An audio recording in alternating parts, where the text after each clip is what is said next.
आप मुझे बताइए, आपने मुझे प्रधानमंत्री रिबन काटने के लिए बनाया है क्या?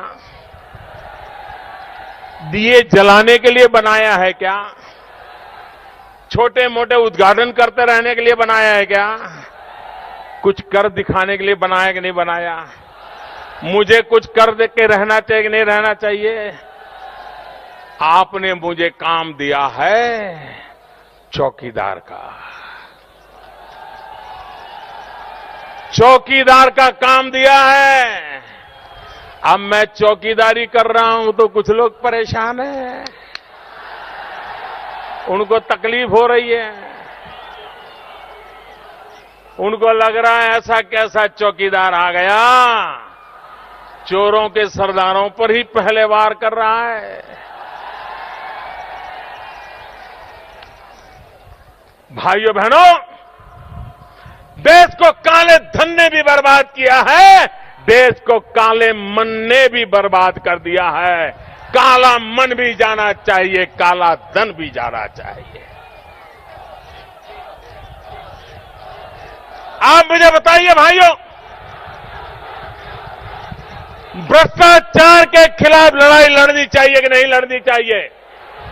पूरी ताकत से बताइए, भ्रष्टाचार के खिलाफ लड़ाई लड़नी चाहिए कि नहीं लड़नी चाहिए? भ्रष्टाचार को खत्म करना चाहिए कि नहीं करना चाहिए? अरे जी जान से लड़ना चाहिए कि नहीं लड़ना चाहिए? भाइयों बहनों, मैंने ये लड़ाई को छेड़ लिया है। आपके आशीर्वाद है? दोनों हाथ ऊपर करके बताइए, आपका आशीर्वाद है? पूरी ताकत से बताइए, आपका आशीर्वाद है? मैं आज देवभूमि का आभारी हूं भाइयों। भाइयों बहनों,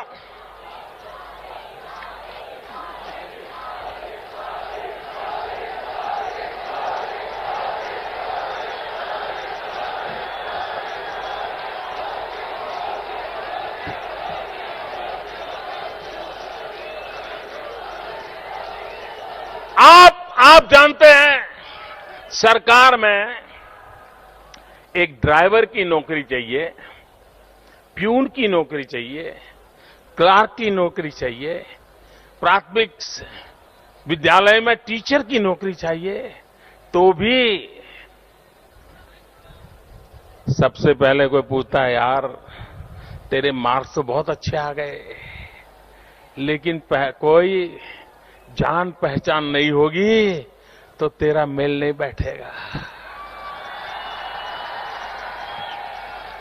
तुम कुछ भी कर लो यार, तुम कितना ही पढ़ाई कर लो, यहां तो वो गांधी जी चाहिए, गांधी जी। ग्रीन कलर की नोट पे गांधी जी की छवि होगी तब तेरा काम बनेगा कुछ। ये चल रहा था कि नहीं चल रहा था? हर चीज का दाम चलता था कि नहीं चलता था? भाइयों बहनों, मैंने भारत सरकार में निर्णय कर लिया। मुझे बताइए, ये इंटरव्यू थे क्या चीज? जब वो एग्जाम देकर के मार्क ले आया है तो तुम 30 सेकंड में क्या इंटरव्यू करते हो भाई? इंटरव्यू लाने वाला बैठता है, वो आता है, अच्छा अच्छा चलो आगे निकलो, आगे निकलो, हो गया क्या इंटरव्यू? यही चलता था। और फिर जो पैसे देता था उसको नौकरी दे दी जाती थी। मेरे प्यारे भाइयों बहनों, मेरी भ्रष्टाचार के खिलाफ लड़ाई उसमें है। हमने फैसला कर लिया, सरकार, भारत सरकार में वर्ग 3 और वर्ग 4 में अब इंटरव्यू नहीं किया जाएगा, भ्रष्टाचार खत्म किया जाएगा। मेरिट के आधार पर जिसका भी मेरिट होगा उसको नौकरी अपने आप मिल जाएगी, कोई जान पहचान की जरूरत नहीं होगी। हमने राज्यों को भी कहा कि हमने किया है, तुम भी तो करो, लेकिन वो नहीं चाहते, उनको तकलीफ हो रही है। कोई बात नहीं, अब थोड़े दिन है।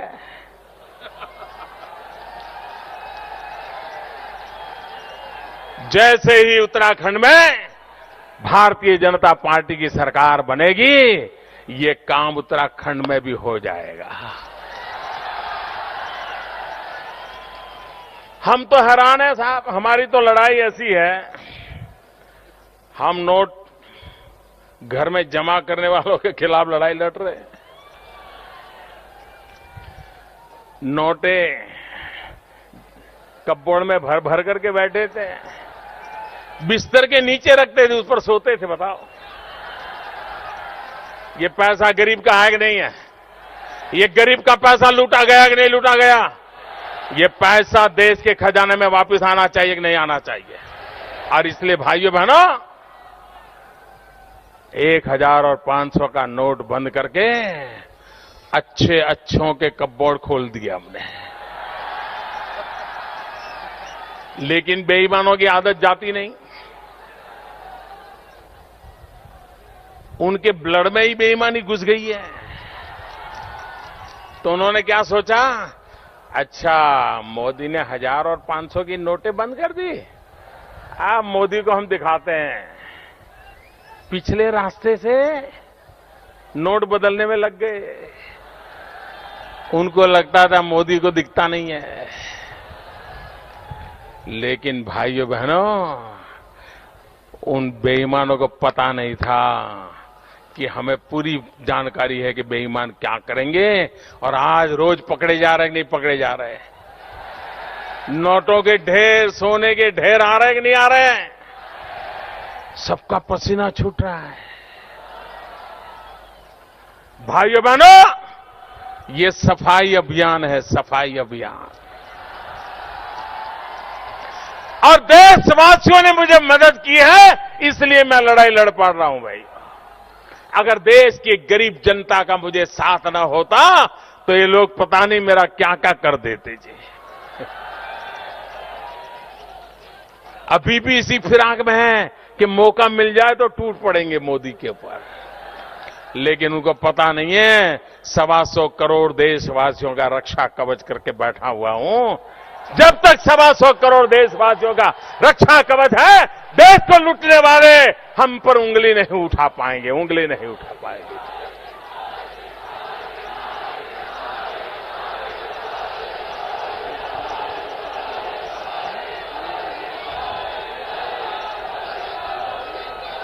भाइयों बहनों, इंसान पैसे खाता है, ये तो हमने सुना था। इंसान पैसे मार लेता है, वो भी सुना था। लेकिन उत्तराखंड में तो स्कूटर भी पैसे खा जाता है। हमने अखबार में पढ़ा था कि जिस स्कूटर में 5 लीटर की टंकी होती है, वो 35 लीटर पेट्रोल खाता है। बताइए, चोरों को कहां कहां पकड़ेंगे भाई, कहां कहां पकड़ेंगे?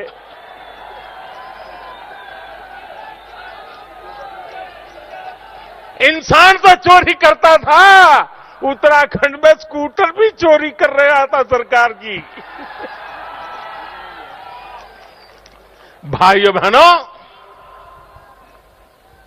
ये दुराचार, ये भ्रष्टाचार, इसने भारत जैसे होनहार देश को तबाह करके रख दिया है। सोना की चिड़िया कहा जाता था मेरा देश, उसको हम ही लोगों ने लूटा है। हमने इसको बचाना है। और इसलिए भाइयों बहनों, मुझे आपका साथ चाहिए, आपका आशीर्वाद चाहिए।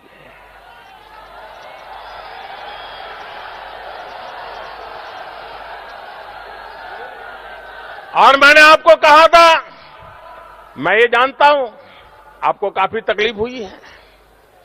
तकलीफ कम नहीं हुई है, बहुत तकलीफ हुई है। लेकिन उसके बाद भी यह देश ईमानदारी की लड़ाई लड़ने के लिए आगे आया। इससे बड़ा देश का सौभाग्य क्या हो सकता है? इस देश का जितना ऋण मेरे सर पे है, इस ऋण को चुकाने के लिए मैं जीवन भर कोशिश करता रहूंगा मेरे देशवासियों। क्योंकि अगर देश को आगे बढ़ना है तो लूट खसोट बंद होनी चाहिए भाइयों। ये बेईमानी बंद होनी चाहिए। ये भ्रष्टाचार, ये काला धन, ये जाली नोट, आतंकवाद, ड्रग माफिया, ये जाली नोट का खेल खेलते थे। 8 नवंबर रात को 8 बजे एक धमाक से जाली नोटों का खेल जीरो हो गया दोस्तों।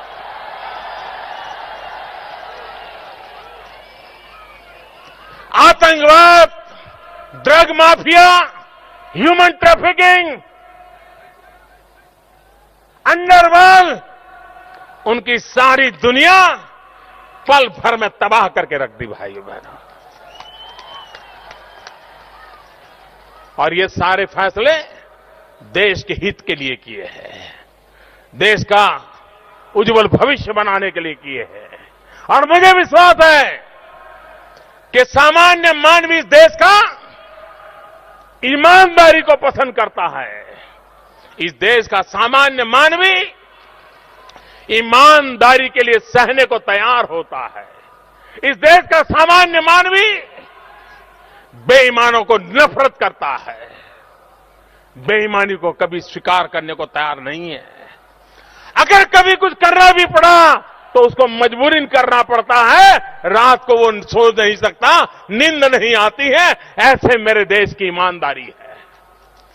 लेकिन कुछ मुट्ठी भर बेईमानों ने ईमानदारों को दबोच करके रखा है। मैं ईमानदारों की ताकत बढ़ाने के लिए लड़ रहा हूं भाइयों, ईमानदारों को शक्तिशाली बनाने की लड़ाई लड़ रहा हूं। और इसके लिए मुझे उत्तराखंड की देवभूमि से, उत्तराखंड की वीर भूमि से, उत्तराखंड की वीर माताओं से मुझे आशीर्वाद चाहिए भाइयों बहनों, जिन आशीर्वाद को लेकर के हम ये लंबी लड़ाई को जीतेंगे।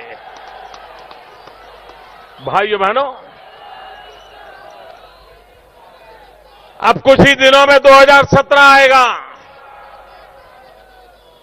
अटल बिहारी वाजपेयी जी ने हमें उत्तराखंड दिया। हम वाजपेयी जी के जितना आभार व्यक्त करें उतना कम है। लेकिन भाइयों बहनों, उत्तम उत्तराखंड बनाना जिम्मेवारी हमारी है। और मेरे भाइयों बहनों, ये उत्तराखंड ऐसे गड्ढे में पड़ा हुआ है, ऐसी खाई में पड़ा हुआ है, ऐसा तबाह करके रखा हुआ है। इसको बाहर निकालने के लिए 5-50 लोग धक्के मारेंगे तो बाहर निकलेगा, ऐसा नहीं है जी। इतना बर्बाद करके रखा है।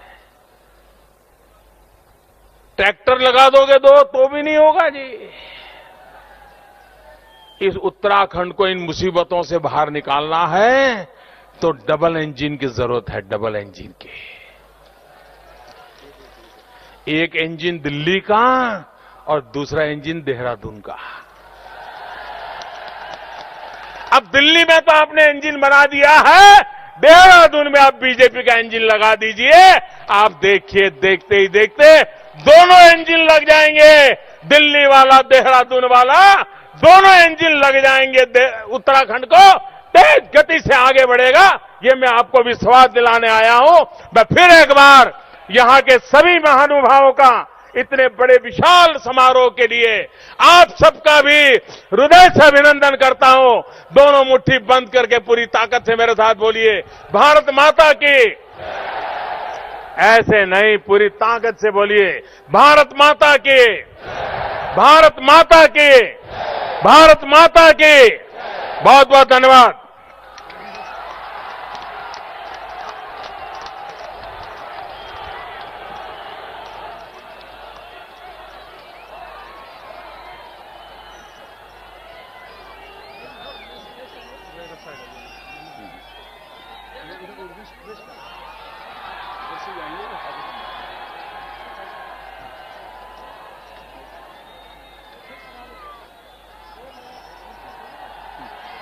Thank you.